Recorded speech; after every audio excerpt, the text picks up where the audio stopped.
Hello everyone, today I will show you how to resize a PDF to Quarto size using PDF-XChange Editor. Open your PDF file.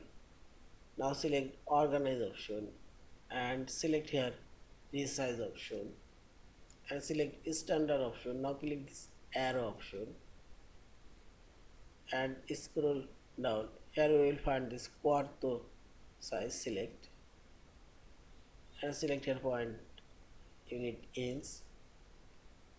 You can select all page, specific page range and so on. Now simply select OK. This Quarto size video already created and select this file option. Select document properties and description option. This page size. Yeah. And finally select this file option. Save or save as in PDF file.